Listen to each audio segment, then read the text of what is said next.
eu gostaria de saber de você, Roberta, é o seguinte: como saber se o que eu estou escrevendo vai interessar para mais alguém além de mim mesmo?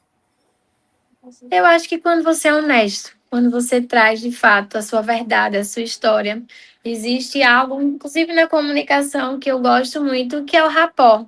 Existe o rapport intencional e existe o rapport que ele não é intencional. Então, muitas pessoas vão se conectar com você pela sua história, pelo seu jeito, pela sua fala, e aquilo acontece com um rapport não intencional. Isso é justamente o espelhamento, é aquela sintonia que existe entre as pessoas.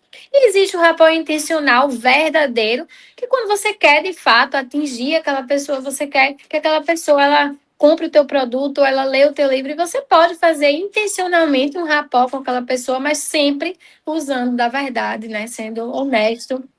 E eu acredito que todo mundo tem alguém que queira ouvir a tua história, que queira ler o teu livro, porque naturalmente existe esse rapport no meio de nós. Isso é uma coisa que a comunicação ela explica com mais detalhes, mas isso já existe de maneira natural. Eu gosto muito de falar que nós somos frutos, nós escritores, né? E quando eu falo, porque nós escritores, eu também já escrevi alguns livros, nós somos frutos de milhares de orações de pessoas que oram todos os dias buscando por soluções. Nas suas... Exatamente. E muitas vezes somos a resposta das orações de alguém, como você falou inicialmente. Se eu impactei uma vida, eu já cumpri o meu propósito. Eu já estou feliz, porque às vezes você fala, eu vim trazer uma palavra, hoje alguém fala, cara, essa palavra foi para mim, isso aqui foi para mim, foi uma resposta de Deus. Então, você pode ser instrumento, inclusive para quem acredita, para quem tem fé, obviamente, você pode ser instrumento dele, né, para chegar até a vida do outro. Então, sendo honesto, verdadeiro, contando a tua essência, você vai atingir alguém. Sempre vai ter alguém que vai precisar ouvir a tua história. Não é nem só querer, mas é precisar ouvir a tua história. Quando você faz algo com propósito, quando você escreve com propósito, quando você vai aprender a comunicação com propósito de transformar outras vidas, não tem por que não dar certo, né? E às vezes a gente Não escreve tem. de um jeito complicado, achando que está bonito, mas ninguém entende nada, né? E aí eu pergunto para ti agora, Roberta, como foi para você, né, ter um mentor que serviu para puxar a orelha e dizer assim, simplifica isso aí, Roberta, que está complicando demais. Isso aí é essencial. Eu acho que o mentor, ele te ajuda e deve ajudar nisso, porque muitas vezes a gente quer ali passar o que está diretamente na nossa cabeça, é o que está no nosso coração, a gente escreve, mas não está de maneira tão simples para o outro entender. Então a gente tem que falar de maneira que um leigo ou uma pessoa muito sábia ela consiga te entender e te compreender. Não adianta você ter uma mensagem muito bonita e complicar a forma com que ela entenda. Então, eu acho que o mentor, ele também, ele tá ali para isso, para te ajudar a simplificar, para dizer, ó, isso aqui é mais você, isso aqui vai conseguir, né, chegar melhor no teu público-alvo. Quem é o teu público-alvo? Quem é que tá ali te ouvindo? Quem é que tá te lendo? Você tem que, né, eles conseguem fazer, eu acho que novamente eu falo da visão alta, eles conseguem olhar ali de fora e dizer assim, ó, teu público é esse, então vamos falar dessa maneira, vamos passar a nossa mensagem dessa maneira. Então, é essencial. O puxãozinho de orelha ele é muito importante, né? Porque às vezes a gente está querendo escrever, querendo só ir até São Paulo. O nosso objetivo da jornada é chegar em São Paulo, e aí quando vê, você está lá na Argentina. Por quê? Porque Isso. tu ficou tentando escrever, explicar e fazer um monte de coisa e justificar e arrumar um monte de desculpa, e aí você passou do teu objetivo final. E aí o mentor ele entra com esse papel de realmente simplificar, de assim, volta para a terra, vamos Isso. focar no que a gente, que tu falou ali, ó, lembra Às vezes você dá uma viajada, né? E ele vai dizer, vamos voltar aqui, vamos para a realidade. É assim que funciona, é desse jeito que você vai conseguir impactar. Isso aí é e aí importante demais. eu gostei quando você falou assim, ó, lembra do porquê você chegou, por que você decidiu escrever esse livro. Lembra da importância que você quis para escrever esse livro, né? E hoje em dia, né, Roberta, com tanta coisa na internet, tanta informação todo dia, tendo informação nova acontecendo, a gente não dá nem conta de acompanhar, né? Tanta informação, tanto conhecimento, né?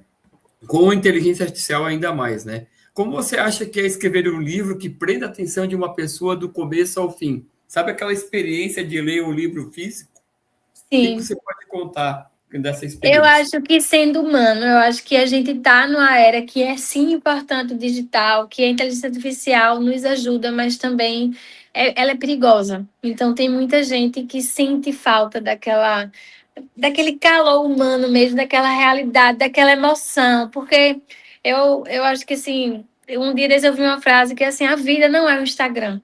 Então, a gente não posta coisas difíceis no Instagram, por exemplo, falando de uma das redes sociais, né? Então, todo mundo Uhum. posta, todo mundo é bonito, todo mundo é feliz. E quando a gente pega um livro para ler, a gente vê a realidade, a gente vê assim, poxa, a história de alguém, aquilo que impacta. Porque hoje em dia a gente vê muita tragédia, né? De fato, na internet, mas a gente também vê ali só coisas artificiais. E cada vez menos as pessoas consumem conteúdos de valor para estar consumindo dia a dia e vida de outras pessoas, fofocas, e um livro ele traz a gente para o outro mundo, para aquela realidade, para aquela emoção. Então eu acho que sendo humano você consegue prender a atenção hoje das pessoas, né? Sendo o mais realista possível. É, quando você é humano, quando você escreve com propósito, você deixa de ser sensacionalista, né? E a internet tem Isso. muito disso hoje, né?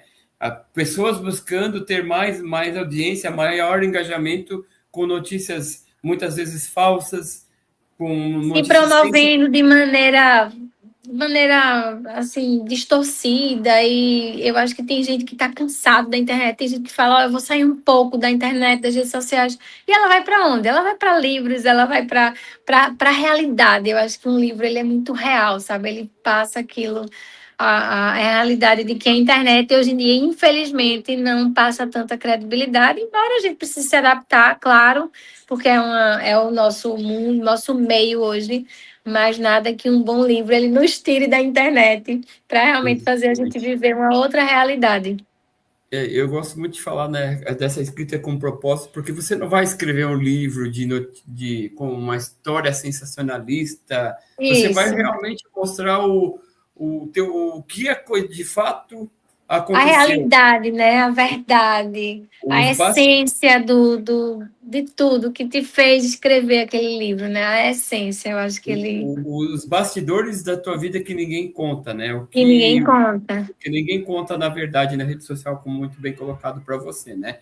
E a gente entrando nessa questão já do resultado final, indo para a última parte da live aqui, Roberta, é, vale a pena, né? E aí eu gostaria de já fazer uma pergunta para você, que você fosse bem sincera em falar isso para a nossa audiência, né? Dá para notar a diferença quando a gente pega um livro que teve acompanhamento profissional e um de uma pessoa que fez sozinha? O que Dá. muda nesse jogo?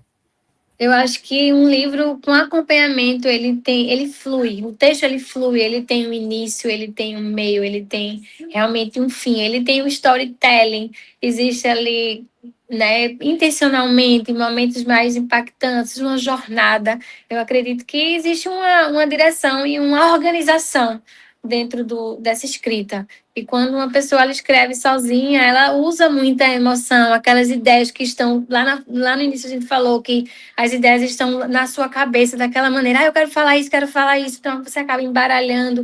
E a pessoa fala, ah, tô aqui, mas eu tô lendo, eu não entendi o daqui. Então existe uma linha assim do tempo, um direcionamento que você consegue perceber que foi realizado, teve a ajuda, né, de um mentor por trás. Isso aí é fato. Não que uma pessoa que escreve o livro sozinho, ela não deve ser desmerecida, né? Tem muitas pessoas que realmente escrevem livros sozinhos, mas existe sim aquela lapidação da Aquela pedra. lapidação, às vezes é mais, é menos, às vezes a pessoa já tem um dom maior e treina esse dom e consegue colocar ali, mas o mentor ele vai lapidar, e vai ter algo ali, um diferencial de que eu acho, o leitor ele vai perceber que foi realizado por muita gente. Quando eu escrevi o meu livro, sabia que era eu, era meu jeito de falar, a minha história, mas sabia que tinha uma organização por trás. Então, muita gente perguntou: quem foi tua editora? Teu livro ficou muito bom, é muito gostoso de ler. E foi muito emocionante, muito impactante, um livro tranquilo, um livro que a gente lê assim sem nem perceber. Então, eu acredito que dá para o leitor ele sentir, sim, essa diferença.